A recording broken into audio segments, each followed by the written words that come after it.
Sobat Scholar, pada tutorial kali ini kita akan membahas tentang Google Jamboard. Google Jamboard adalah salah satu aplikasi yang dikembangkan oleh Google yang merupakan papan tulis digital. Seperti layaknya sebuah papan tulis konvensional, Google Jamboard dapat digunakan untuk media dalam menjelaskan materi pembelajaran, menambahkan gambar dan informasi lainnya. Selain itu, juga bisa mengajak siswa untuk interaktif dan berkolaborasi selama pembelajaran, terutama saat tatap maya dengan siswa. Jamboard adalah papan tulis yang terintegrasi dengan berbagai cloud, sehingga dapat tersimpan secara otomatis pada Google Drive akun guru. Dan jika dibagikan kepada siswa sebagai tugas, maka akan tersimpan secara otomatis di dalam drive siswa. Nah, bagaimana cara penggunaan Google Jamboard? Mari kita simak video berikut ini. Untuk memulai menggunakan Google Jamboard, langkah pertama adalah kita masuk terlebih dahulu di dalam Chrome browser. Kemudian kita lihat di sebelah kanan atas titik 9 Google Apps, kita klik, kemudian kita pilih untuk Google Jamboard.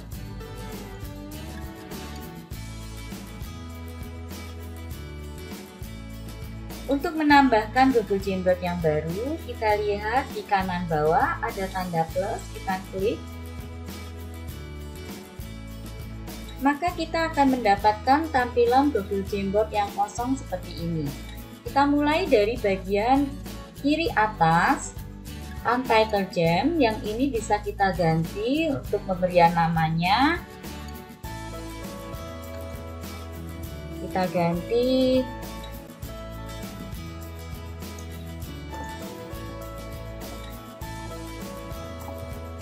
contoh Jamboard seperti ini. Kemudian kita lihat di bagian tengah adalah lembar-lembar yang bisa kita gunakan. Ini adalah lembar pertama. Kemudian kita bisa tambahkan untuk printnya, untuk lembar kedua, ketiga, dan seterusnya. Kita kembali pada lembar yang pertama.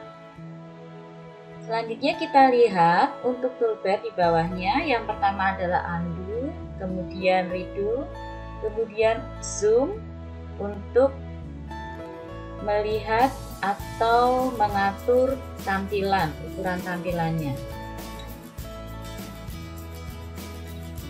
Berikutnya di dalam Google Jamboard juga ada set background. Kalau ini kita menggunakan background warna putih, kita bisa menggantinya dengan warna background yang lainnya. Misalnya seperti ini, ataupun seperti ini, kita bisa langsung gunakan background yang tersedia di sini. Dan kita juga bisa menggunakan background berupa gambar. Kita klik image, di mana gambar yang kita ambil bisa dari upload komputer. Kita tinggal klik browser, maka akan keluar pilihan dari gambar-gambar yang ada di komputer kita. Berikutnya kita lihat menu yang lainnya, by URL, kamera. Jika kita klik kamera, maka secara otomatis akan terhubung dengan kamera di dalam komputer atau laptop kita. Nah, kita bisa klik langsung untuk capture dari kamera ini. Nah, jika kita mau gunakan, kita bisa pakai menjadi set as frame background seperti ini contohnya. Nah, maka foto atau capture yang kita ambil ini akan menjadi background kita. Jika kita ingin mengganti background yang lainnya, kita bisa klik lagi. Kemudian kita bisa cari dari Google Image Search seperti ini, ataupun dari Google Drive atau Google Photo. Jika kita ambil dari Google Image Search, kita bisa masukkan keywordnya. Misalnya kita masukkan rumput background.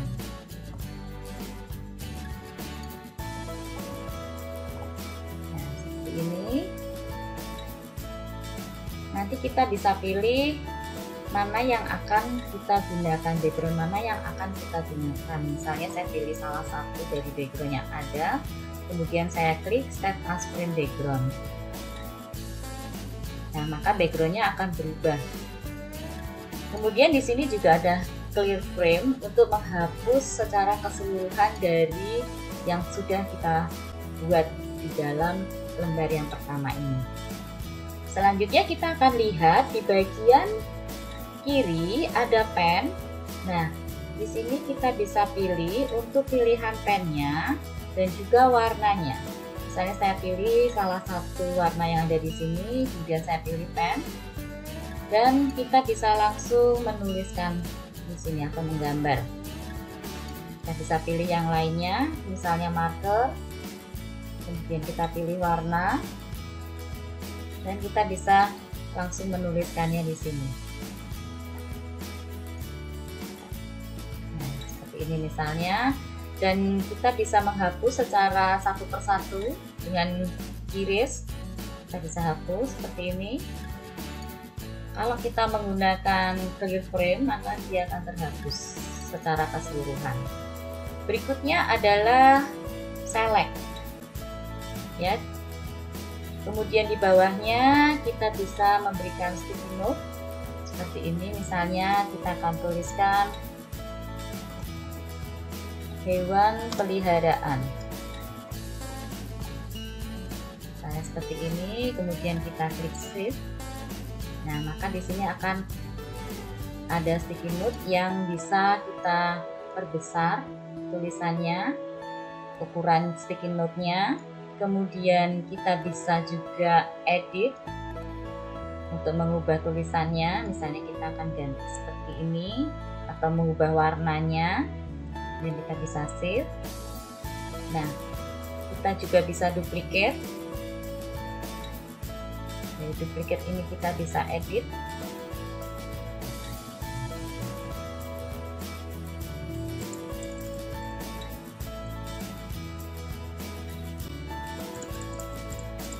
Kita ganti sini misalnya seperti ini, kemudian kita ubah warnanya. Nah, ini pun bisa kita perbesar atau perkecil, dan jika kita ingin menghapus, kita tinggal klik aja delete. Ini kita bisa klik delete, akan terhapus. Berikutnya, menu berikutnya adalah image, add image.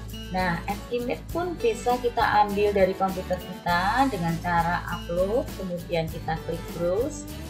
Seperti ini, kita bisa pilih gambar apa yang akan kita tampilkan, misalnya seperti ini.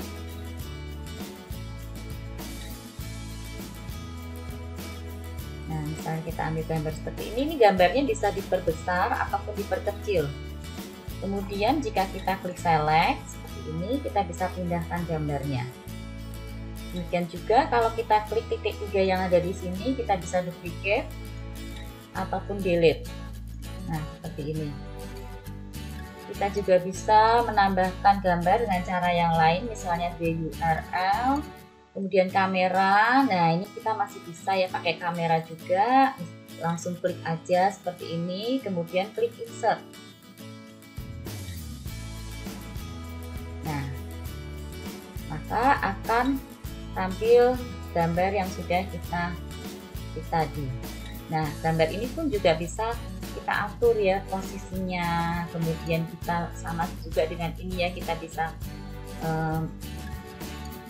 miringkan tulisan ini juga sama ya, sticky note ini juga sama, bisa kita miringkan seperti ini.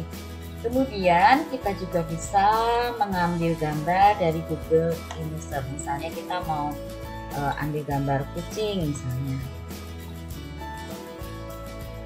Ini kita bisa pilih gambar kucing yang tersedia, misalnya ini, atau kita cari yang lainnya mungkin.